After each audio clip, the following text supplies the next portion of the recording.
ทองทางรักทางไอ้พาเรียกร้องเรื่องดูงามอารามหนอมวลไม้ทอง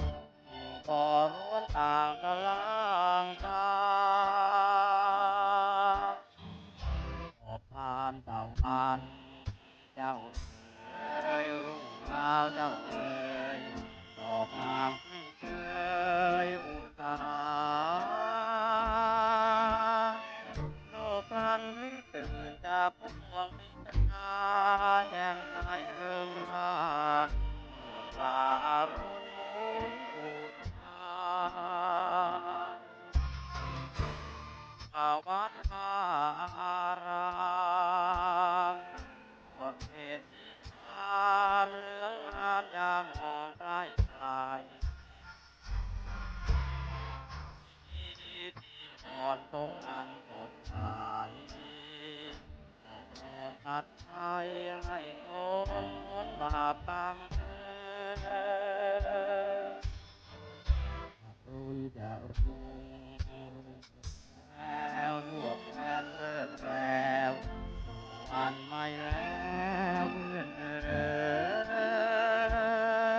ยตื่นมาเสียจากเลดเอ๋ยมืดเอ๋ยมาชมเชยแสงแห่งวัดอารามว่าเขตนิทานเหลืองงามยามมองใกล้กลาง วอนตรงอันสดใสโปรดตัดไปให้คนบาปตั้งแต่คุณจะรู้แล้วว่าแฟนเลิกแล้ววันไม่แล้วเพื่อนเอ๋ยตื่นมาเสียจากเลดนั้นเอ๋ย เอ่ยออกมาชมเชยแสงแห่ง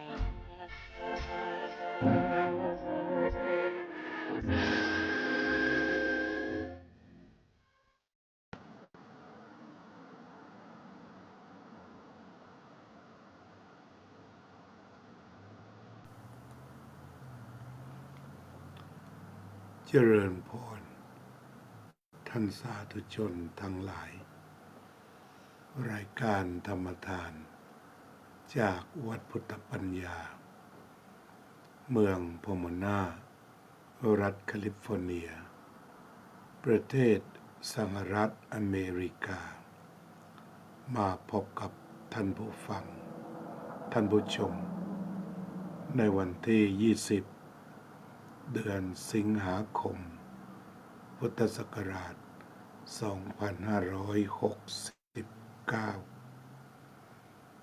รายการธรรมทานจากวัดพุทธปัญญาวันนี้เราจะได้นำเอาเรื่องบ่อเกิดแห่งปัญญามาสนทนากัน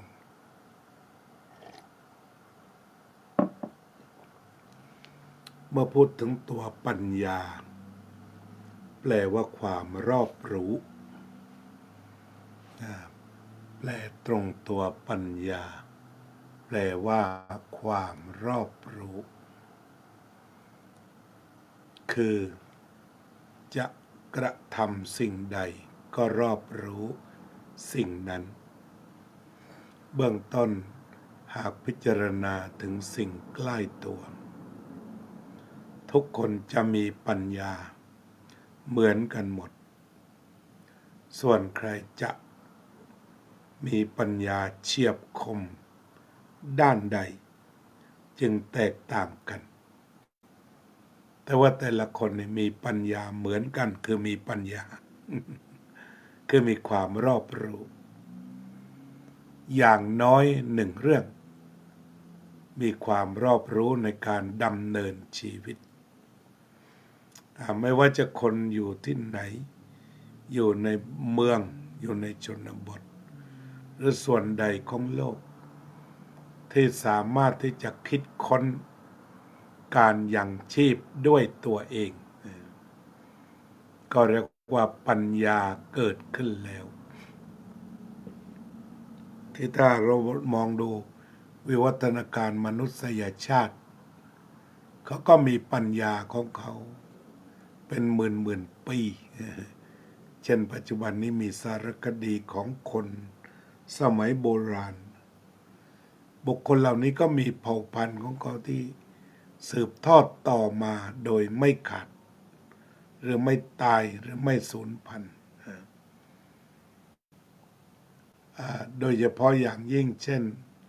การมีปัจจัยสี่พอเพียงต่อการเลี้ยงชีวิต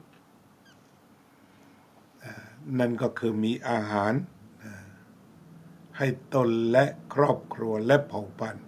อย่างชีพมีเสื้อผ้าเครื่องนุ่งห่มกันร้อนกันหนาวมียารักษาโรคโดยเฉพาะ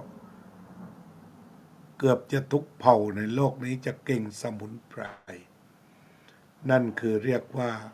เข้าถึงยาขั้นพื้นฐานที่สุดที่นำมาสู่การดูแลรักษาสุขภาพสุดท้ายก็เพื่อความอยู่รอดนั่นเองนี่ภารกิจหลักของปัญญาก็คือเพื่ออยู่รอดเบื้องต้นก็มีอาหารรับประทานมีเสื้อผ้าเครื่องนุ่งห่มสวมใส่มีที่อยู่อาศัยมียารักษาโรคอันนี้ก็พื้นฐานปัญญาระดับพื้นฐานก็มีอย่างนี้มีปัญญาที่จะผลิตอาหารหาอาหารสร้างอาหาร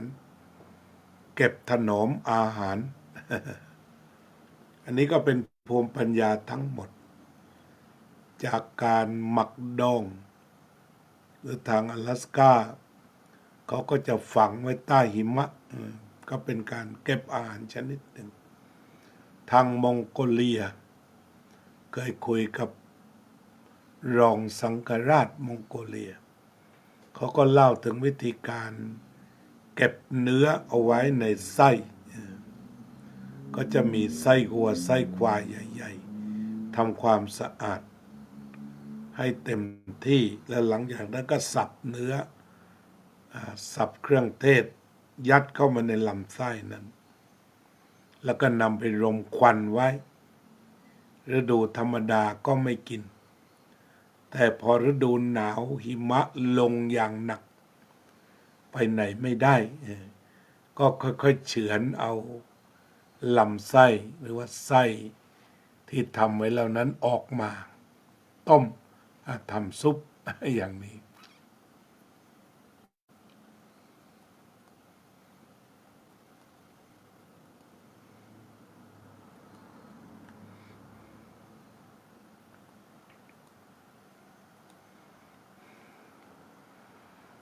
นี่ก็เป็นตัวอย่างคือจากการที่สามารถหาอาหารโดยตรงแล้วก็เกิดการสะสมเกิดการถ่ายทอดอย่างเคยอ่านวรรณกรรมของอลาสก้าจากห้องสมุดของอลาสก้านั้นเราก็พบว่าพวกเขายังชีพโดยการล่าสัตว์ทีนี้เขาก็บันทึกเอาไว้ของแต่ละคนเขาไปศึกษาวิจัยอย่างเด็กๆหญิงชายหรือผู้หญิงจะต้องหาปลาเป็นก่อนรู้จักฤดูปลาแซลมอนหรือปลาอื่นๆว่ามันจะขึ้นมาทางลำห้วยต่างๆอย่างไรนั่นก็คือศึกษาเบื้องต้นพืชที่จะสามารถรับประทานได้มีอย่างไรผลไม้ป่ามีอย่างไรซึ่งทางอลาสก้านั้นเขาอุดมสมบูรณ์มากเรื่องเหล่านี้แล้วก็ศึกษาถึงวิถีชนเผ่าที่ยังชีพด้วยการถ่ายทอดความรู้เหล่านี้ เด็กๆอายุไม่ถึง10 ขวบก็ล่าสัตว์ไปเรื่อยๆจะเป็นพวกเป็ดพวกนกพวกนี้เพื่อเป็นอาหารโตขึ้นคนที่เก่งที่สุดเขาบันทึกไว้ว่าอายุ12 ปีล้อมหมีได้เขาก็มีวิธีการที่จะฆ่าหมีของเขาโดยเด็กอายุ12 ปีใช้ขวานรู้สึกอย่างนั้นเขามีบันทึกเอาไว้ให้อ่านมากมายน่าสนใจนั้นก็เรียกว่าปัญญาทั้งหมดแหละ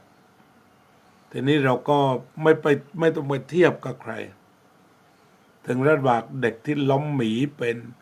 หรือเด็กที่ได้เหรียญทองเขียนโปรแกรมคอมพิวเตอร์ต่างก็มีปัญญาเหมือนกันไม่ต้องเอามาเทียบกันคนที่ล้มหมีได้นำมาทำเนื้อเค็มเก็บไว้กินครึ่งปีต่อตัวอย่างนี้เขาก็มีปัญญาของเขาสำหรับเด็กสมัยใหม่ที่ไปโรงเรียนตั้งแต่เด็กเขียนโปรแกรมเป็นตั้งแต่อยู่ชั้นประถมเหล่านี้มันก็คือเก่งเหมือนกัน ที่เบื้องต้นถ้าเรายอมรับว่าเก่งภูมิปัญญาเพื่อการเอาตัวรอดก็เคารพกันได้ทุกคนก็เก่งคนกวาดขยะคนทำความสะอาดในสำนักงานคนทำอาหารในครัวทุกคนล้วนมีปัญญาทั้งหมดในการที่จะเอาตัวรอดทั้งปัจจุบันจากการที่เอาตัวรอดแบบตรงๆแบบในอดีต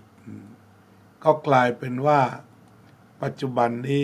ใช้เงินมาทดแทนเช่นทำอาหารแทนที่จะทำรับประทานโดยตรงก็ไปทำอาหารขายเกิดการแลกเปลี่ยนในสังคมที่ใช้สิ่งแลกเปลี่ยนอย่างนี้ก็เป็นว่าลักษณะทางปัญญาคือปัญญาที่จะเอาตัวรอด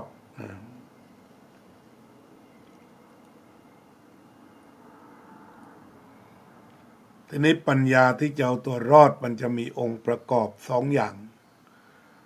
นั่นคือปัญญาในส่วนกายและก็เรื่องทางสมองความคิดต่างๆคิดเกี่ยวกับเรื่องนั้นเรื่องนี้คิดต่อยอดก็เรียกว่าได้เรื่องหนึ่งมาแล้วก็นำมาคิดเรื่องอื่นต่อจนมีผลิตภัณฑ์ต่างๆเกิดขึ้นมาในโลกของใช้ไม้สอยที่สะดวกสบายมันก็เกิดมาจากความคิดนี่เองที่ถ้ามองแบบเชิงพุทธก็เรียกว่าทั้งสุตตมยปัญญาและจินตามยปัญญาคือทั้งฟังและคิดนั้นเป็นเรื่องพัฒนากายส่วนที่บอกว่าภาวนามยปัญญาก็คือเรื่องการมาดูใจโดยตรงคือทำจิตให้สงบสะอาดสว่างโล่งผ่อนคลายไม่กังวลสามารถที่จะอยู่ได้ทุกสถานการณ์โดยใจไม่เคลื่อนไหวทำได้ด้วยภาวนาซึ่งมุ่งสู่ความสงบใจเป็นฐานก่อนถึงเมื่อภาคใจสงบสมองก็ดีคนที่จิตใจสงบไม่ว้าวุ่นไม่หวาดวิตกไม่กลัวไม่กังวลมาเรียนหนังสือก็ดีเขียนหนังสือก็ดีออกแบบต่างๆทางสมองก็ดีแต่ต้องอาศัยจิตใจหรือว่าวิญญาณที่ดีหลวงพ่อพุทธทาสได้แบ่งเป็น3 ส่วน Physical Mental and Spiritual Spiritual แบ่งออกเป็น3 ส่วนฉะนั้นส่วนที่รู้สึกดีรู้สึกไม่ดีดีใจเสียใจปราบปลื้มปีติพวกนี้เป็น Spiritual Part ถ้ายิ่งภาวนาก็จะลดความคิดลงไปให้เหลือปัจจุบันคือคิดหนึ่ง ถ้าในด้านสมองก็คิดไปเกิดเรื่องใหม่ๆทีนี้ถ้ามาสู่ภาวนาก็ลดความคิดให้เหลือเท่าที่จำเป็น หรือบางคราวอาจจะไม่คิดเลยที่เราเรียกว่าจิตว่างไม่คิดทั้งบวกทั้งลบยิ่งดีตามธรรมชาติไปเลยอันนี้ก็คือเรื่องปัญญาฉะนั้นการพัฒนาปัญญาของมนุษยชาติก็มาอย่างนี้มาด้วยการฟังสมัยพุทธกาลก็ฟังธรรมจนบรรลุธรรมมาเป็นหลักฉะนั้นการฟังธรรมจากพระสัมมาสัมพุทธเจ้าเช่นพระอัญญาโกณฑัญญาฟังธรรมแล้วท่านสรุปได้ว่ายังกินจิตสมุทัยธรรมังสัพพันตังนิโรธธรรมังสิ่งทั้งปวงเกิดขึ้นเป็นธรรมดาดับไปเป็นธรรมดา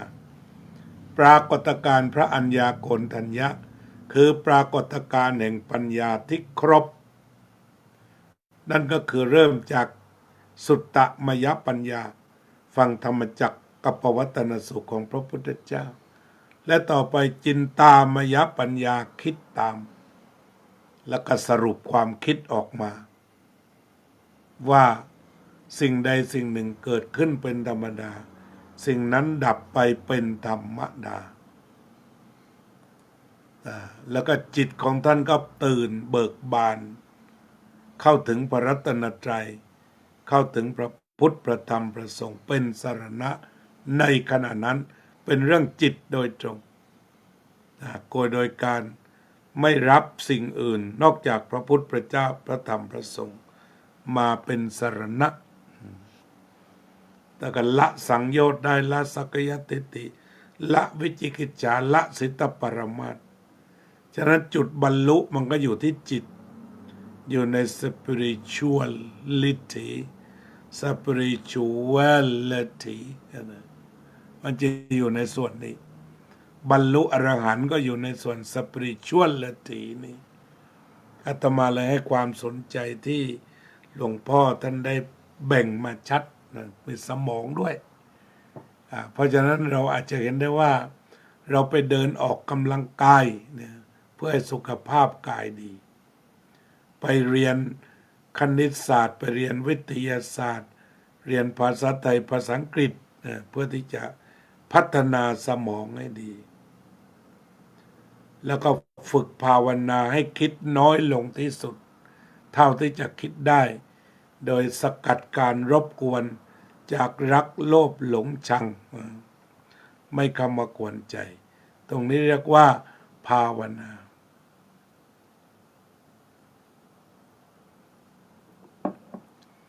ภาวนาคือมาคิดเรื่องเดียว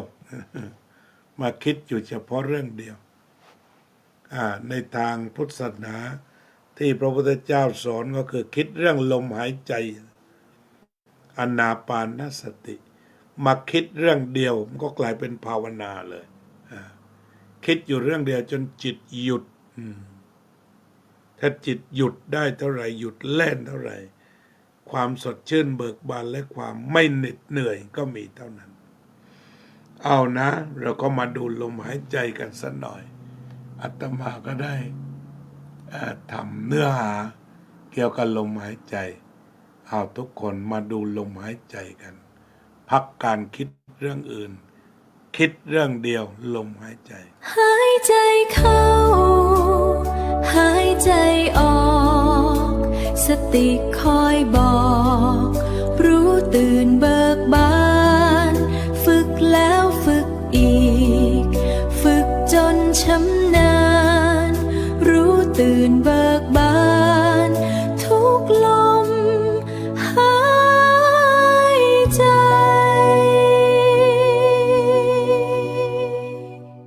หายใจเข้า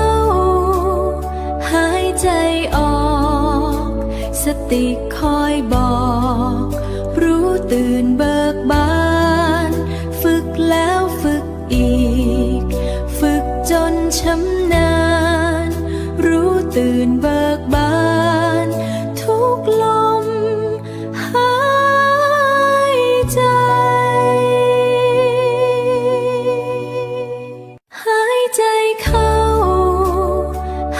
ใจออก สติคอยบอก รู้ตื่นเบิกบาน ฝึกแล้วฝึกอีก ฝึกจนชำนาญ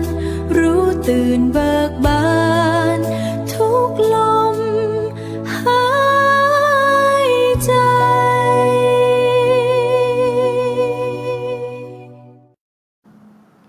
สัพเพสัตตา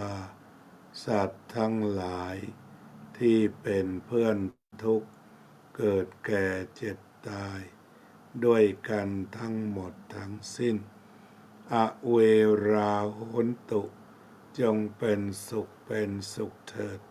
อย่าได้มีเวรแก่กันและกันเลยอัพยาปัจจาโหนตุจงเป็นสุขเป็นสุขเถิด อย่าได้พยาบาทเบียดเบียนซึ่งกันและกันเลยอนีคาโหนตุจงเป็นสุขเป็นสุขเถิด อย่าได้มีความทุกข์กายทุกข์ใจเลย สุขีอัตตานังปริหะรันตุจงมีความสุขกายสุขใจ รักษาตนให้พ้นจากทุกข์ภัยทั้งสิ้นเถิดอภิวาทนาสีลิสะนิจจังวุธาปัจจายโนยัตตารโอธรรมาวัฏันติอายุวันโนสุขังพะลังสัพพุทธานุภาเวนะด้วยอานุภาพแห่งพระสงฆ์พุทธเจ้าทั้งปวงสัพพธรรมานุภาเวนะด้วยอานุภาพแห่งพระธรรมทั้งปวงสัพพสังฆานุภาเวนะโดยอานุภาพแห่งพระสงฆ์ทั้งปวงสัทธาโสติภวันตุเตขอทุกท่านจงมีความสุขทุกเมื่อเทิน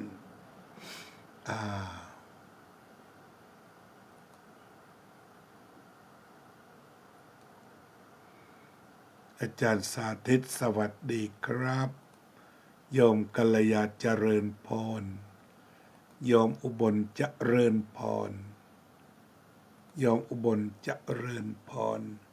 โยมทิติมาเจริญพร